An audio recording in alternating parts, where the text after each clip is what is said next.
Hi, today's video is a little weird and rambly. I'm talking about grief, which is not an easy topic. It's also one that I don't have a ton of experience with, but this was requested by you guys, so I am going to talk about it, and I'm talking about it to the best of my ability, but ultimately I find myself underqualified.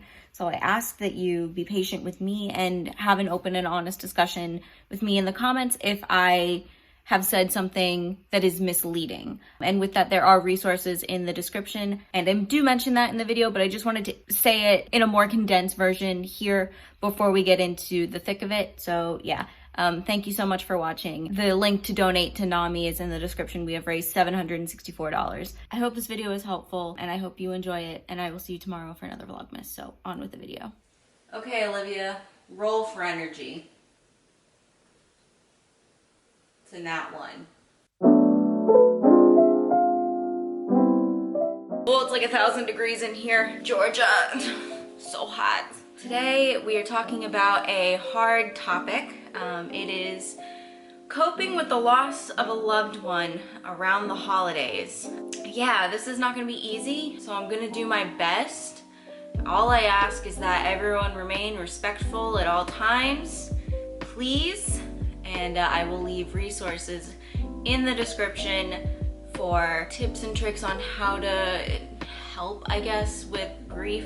And also, obviously, if you truly need help coping with your emotions, please seek out therapy or a counselor of some form. There are plenty of online options now. So if that's the case, please do that. But with that, I think I'm just gonna not spill my coffee. I'm gonna talk about it not in terms of the idea of an afterlife. I know if you are Christian or Catholic, you believe in the concept of heaven and hell. I don't want to talk about that kind of thing. It's not something that I am comfortable with speaking about because I don't know much about it. But I want to talk about how to deal with it here and now. Like what you could be going through as a person who has either lost someone or as a person who is friends with someone who has lost someone close to them, and you think about it more during the holidays.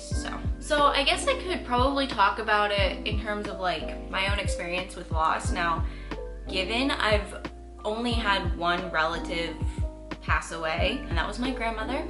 She was very important to me, but she didn't pass away around the holidays. She actually passed away like a week after I graduated college, which was super weird. But her birthday sometimes falls on Thanksgiving. So yeah, she's got a late November birthday. So it's a little odd. I honestly, like, it's still weird. Ooh, I don't see my grandparents or my grandpa much anymore.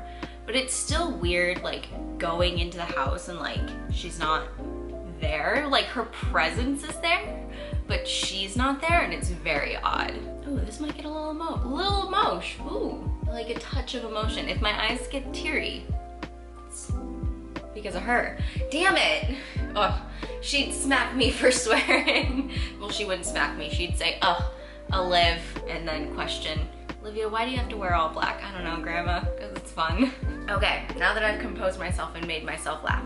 Yeah, it's odd because you feel their presence when you're in their domain, or like it's weird because it feels like they're there and they're not there all at the same time, or at least in the terms of my grandmother. Like when I walk into her house, like I was there a couple weeks ago, a little bit before Thanksgiving, and I was like, she should be here preparing for Thanksgiving. Now keep in mind, I haven't really been home for a holiday in a very long time. We are always traipsing all over either Orlando or California because both Grace and I have been working at a Disney park or in a Disney park at some point. So in some ways, I don't think the weight of it has truly hit me because I just haven't been there for a holiday. But when I was there last time, I was just like, yeah, it's weird and it's like off, and that's the only way I can describe it. So there's always that aspect of it.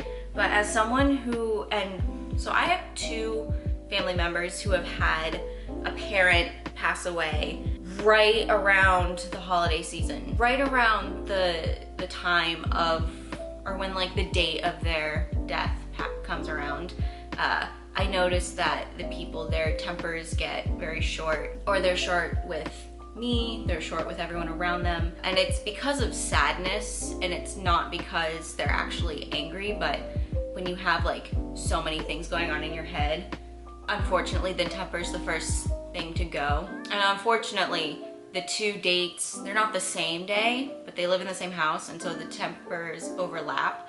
And so like everyone's really short with each other, and it's just like, that's the time when I think everyone needs the most patience and understanding, because you miss them, and it's like, you can't do shit about it. Yeah, you're like, man, I just really want that person there. I just want to say hi, but you can't, so it sucks. Yeah, I have such limited experience with this, and I don't know if that's, I mean, yes, it's lucky, but I think that it doesn't make me qualified enough to speak about this, but I can say that I understand you're hurting, and I try and meet those that are hurting around this time with patience. And I think the holidays, they're like the most stressful time of year, because you have all of these expectations, and everyone talks about like, oh, being with family, and like it's the, you know, it's the most wonderful time of the year, and there's like this magic in the air, right? It's filled with like,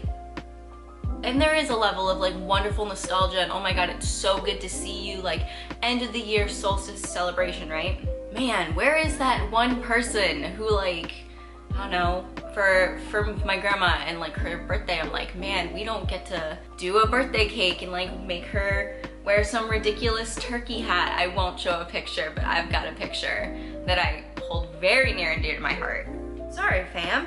Got a tad bit teary-eyed. But I think before I keep circling back, like, you miss them, because no, duh, Olivia, of course you miss them.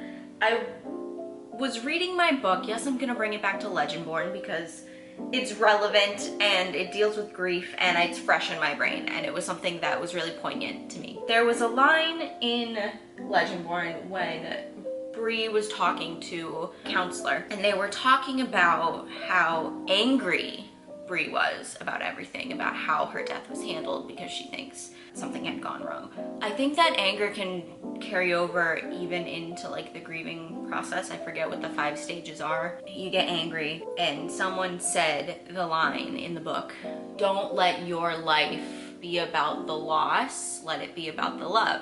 And I think it's okay to cry about this stuff too, including when you're being positive, because they're like, such a heavy subject, damn. I'm not really a crier, what is this? What was I saying? Make it about the love, not the loss. Oh yes, okay. It's okay to like cry when you're like thinking about the love, like much like I'm doing right now. Like my eyes are like, can I break the dam? And I'm like, no, we have to get through this video. It's a happier feeling than like, I lost this person, this person's not here. I wonder if you could change it to, I loved this person, and they were this wonderful thing. And like, it's okay to acknowledge bad parts about the people that you miss too, right? Where people, good and bad, exists in all of us. That's how I feel about the whole thing. Make it about the love, not the loss. And it's okay if it's still like a fresh wound, to just, it's okay to be like, I lost this person, but I don't. And again, teetering away from the religious aspect of it, I don't think you can like truly lose someone, because you keep them with you every day. You think about them. They're up here. I'm actually a big fan of the ofrenda in, ooh, please excuse my pronunciation. I am white. Dia de los Muertos is how you pronounce it. And like like Coco, remember me kind of thing. If you didn't ugly sob at that movie, you're a monster, because like, how do you not? So, you know, when the holiday rolls around, why am I fucking crying? I would keep their picture out, remember them fondly, still love them, be grateful for the time you had with them. And yeah, I think not move on, but I think keep going is better. I don't think that, and again, I can't speak to a lot of it because I haven't experienced a lot of it, but I think that one, be patient with those around you who have lost someone, and like the day rolls around where they're like extra sensitive to it. But I also think that the short temper thing and and this camera's not even hot and it overheated and shut off. What was I saying? Oh yes, I was saying try not to let that hurt and frustration keep you from living in the now and being grateful for those around you now. And I understand that it's hard when, like, especially during the pandemic, because people couldn't see each other, or, you know, even pandemic aside, you know, people's work schedules are weird and you can't see everyone the way you used to when you were growing up or something like that. But I think that, you know, no, calling is not just as good, but it's still good. Yeah, it's a whole lot of hard. And I would say that patience, while patience is a virtue, and Lord knows I've got very little of it, I think that having patience with those around you who are hurting in any aspect, not just grief, if it's any kind of mental illness or just hardship, I think patience is the best way to handle it, and just calm. And if you're seeing two people going through the same thing and they're butting heads, it's just because they care. I wouldn't say get in the middle of it. If you are not equipped to get in the middle of it, it's a whole lot of something else, but just, I think, meet it with patience. Patience and love. That's what I'll say, and I think that's all I feel comfortable saying about it. But if you are grieving, if you are hurting this holiday season, just hug those around you that you like a little tighter. If you're having a hard time with that, again, I'm a big proponent of counseling and therapy, which I myself need to look into, and I'm not above saying that. That's what I'll leave you with. This is gonna stay short and sweet because I don't think I need to make a big, long, rambling thing, but just know that my heart is here for you, and that's why I'm doing this, because I know the holidays are really fucking hard. They're really fucking hard, man. Like, oh my god, everyone wants to be like, oh, like, it's the most wonderful time of the year. Everyone, like, gets Christmas presents and, like, you get to see your family, and it's like, man, sometimes my family is not around, or, like, my family sucks sometimes, or, like, I can't afford that. Like, I don't know, man. That's why I'm doing all of this. If you're like, my anxiety is in the way, or my depression is in the way, or what have you, that's why I'm donating to NAMI, or raising money for NAMI. We have raised $764 out of 1,000. That's less than $250 to make our goal, which is amazing. So yes, that is what I will leave you with today. My heart is with you. You are so very loved. Happy holidays. And if you're missing someone, just hold them right here and just love them, you know? Thank you all so much for watching. Thank you all so much for donating. I'll see you guys tomorrow with maybe a bit of a more lighthearted video. And with that, goodbye. I started this video with a Dungeons and Dragons reference, and I don't even play. Does someone want to play or teach me how to play so that I can actually make like a decent reference?